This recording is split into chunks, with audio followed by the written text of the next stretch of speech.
All right, so today we have a YouTube video that we're going to check out. I'm just going to react to it. So this is a Scottie Barnes workout. Show you guys what I think, see what we can improve. And obviously there's no hate to Scottie Barnes or his trainer or whatever. I'm just giving my advice how I would improve this. Obviously this is just one workout, so you can never view someone's one workout and critique it as a whole because you have no idea what they're trying to do, what he's improving, where he's at, things like that. But again, want to go through this workout, just let you guys know what I think. If you like this video, drop a comment and we can give you guys some more of these. If there's certain videos you want me to react to, again, drop those below as well. So let's get right into it.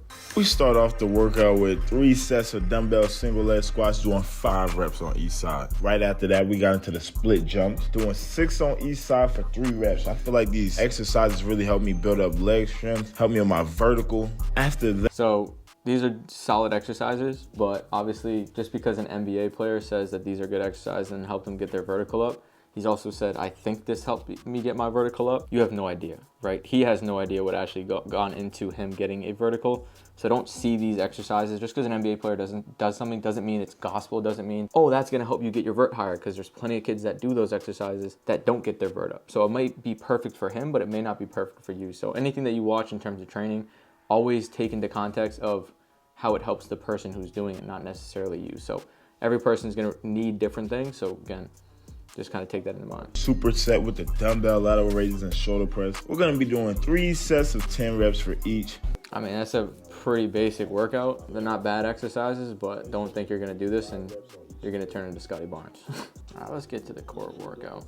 Then I start my workouts off with a heavy ball handling to work on my hand speed and ball control. So when I switch, First off, what is hand speed? But anyways, a lot lighter and easier to control. I always start with some static dribbling moves, and then right after that I go into some forward and backward dribbling moves. I do this for about like 5 minutes just to warm up my hands. Next, I work on combo moves at the elbow that help me get into the basket. I feel like this really improves my attacking and finishing. I always do 3 makes on each side. And then we go into the behind the back turnaround exercise.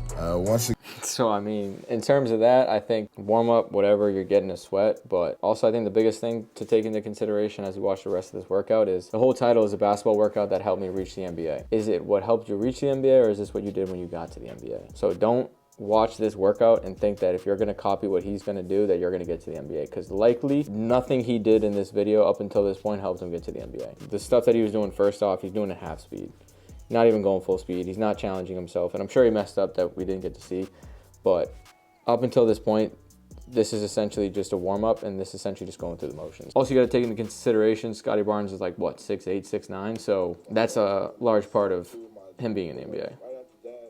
Him doing these little bank shots and doing some heavy ball handling. He ain't doing it. Combo dribble moves into pull-up jumpers. Practicing these moves like this really helps me in game to just really be able to get to my spots. I also always try to, I mean, again, number 1, he's going half speed. Number 2, I don't know what he's really working on. Like, not really working on ball handling. He's not really working on shot pickups. So like if I was doing this with him, I'll do something like this as a warm-up. Like I'll put someone there and they might just kind of float side to side. Maybe instead of being a predetermined move, right, where he knows what he's gonna do, I might give him a audio cue where it's like 1, 2, 3. That's how many moves you have to do, and then get to the rim. So you take the same thing where he floats out to the side, get into even a pull-up. Boom, I'll say 2, do 2 quick moves and then pull up. So it keeps a little bit of that unpredictability that you're gonna see in games, makes it much more challenging. At this point, for Scottie Barnes to be working on combo moves into a pull-up, that's not going to do anything for him. It's not challenging him. It's not game-like whatsoever.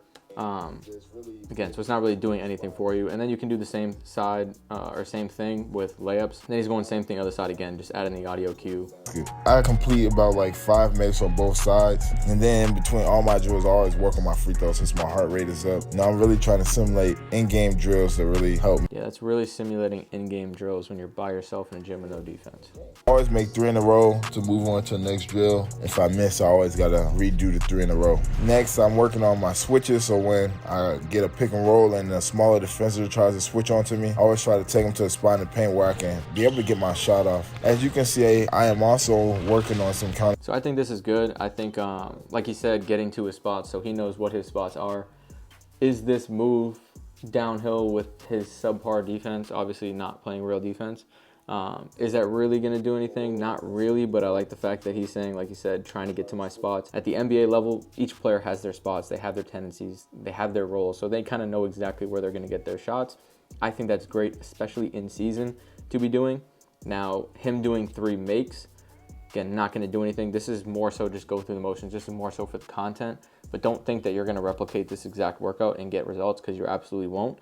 But I think that this drill is good. I would maybe try to add in a little bit more realistic defense where you're getting to a fade, but if he overplays it, he's getting into a shot fake step through, or even just an audio cue, tacking downhill, getting to your fade. If you say up or fake or back, then he's just shot faking, stepping through, because again, that's something that he's going to do in games. Adds a little bit more challenge.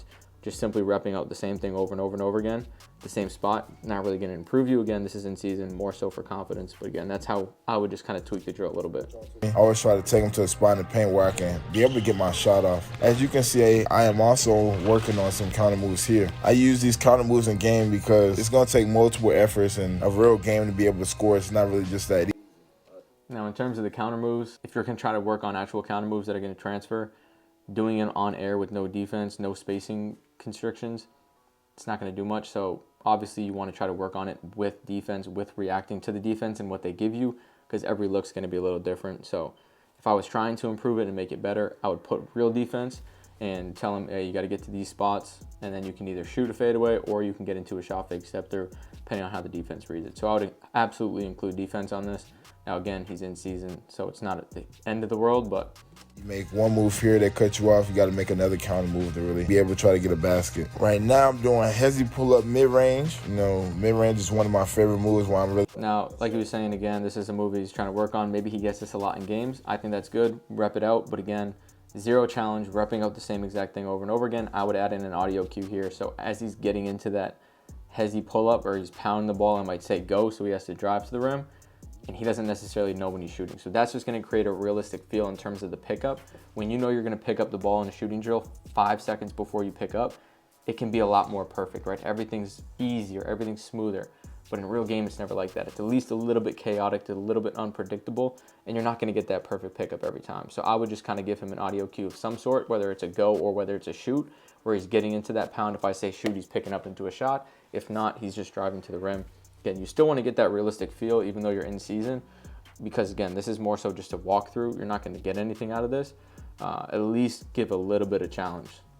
I feel like it's going to be one of the key developments to my game. I feel like every great has that mid-range hezzy pull in their game or some type of mid-range in their game. I make 5 shots on each side. Right after that, working on hezzy pull-up 3-pointers. 5 made shots again on each side. So I think hezzy pulls, again, like this is a shot that you're going to get, rep it out.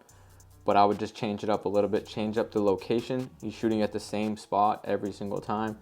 Again, small changes that you can make that are going to make it a little bit more beneficial. You're changing up the spot. Maybe he's switching up where he's going hezzy pull, and then he's going to get a catch and shoot. I think that's another way you can switch it up. You can say, hey, mix up the footwork. You're going hezzy pull, then you're going hezzy into a side step or to a punch side step, because he was working on that earlier. So just mix it up, add a little bit more variability, and this is a much better drill.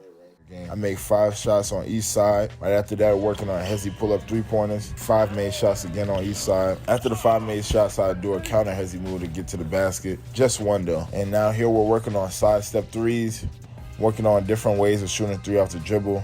5 made. Again, I like this.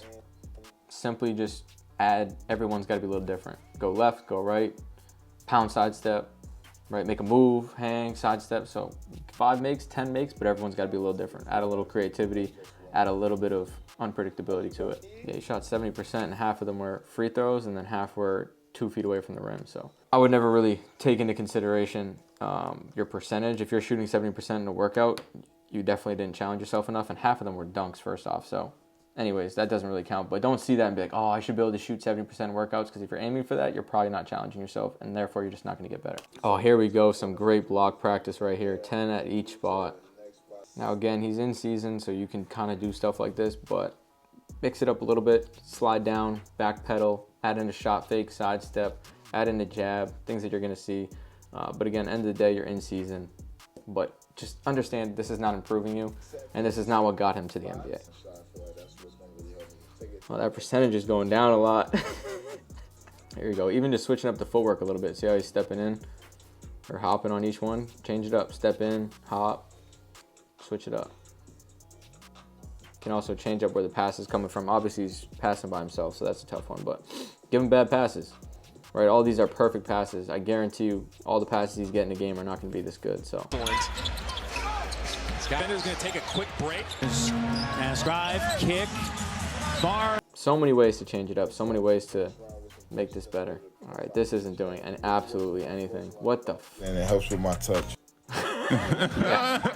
Anyways, so I mean, there's some good stuff in there. There's some not so good stuff. He's in season. He's just getting a little work. He's just getting his sweat on. I understand. But you also got to understand the basketball workout that helped me reach the NBA. That is absolutely cap. I understand it's for the YouTube title. I understand. But you just got to be aware of this stuff as you're a player watching this. I know there's going to be a lot of kids who are watching the YouTube video, his YouTube video, and just go out and do the same workout and are kind of pissed that they don't see results. And it's pretty obvious why, just because that workout's not going to get you better. To each their own. Obviously, no hate to him or his trainer. It's in season. I get it. And you can't judge someone on one workout. So that's kind of just my reaction to it. That's what I think about the workout. If you like the video, if you want to see us react to more stuff, drop a comment, like, appreciate it.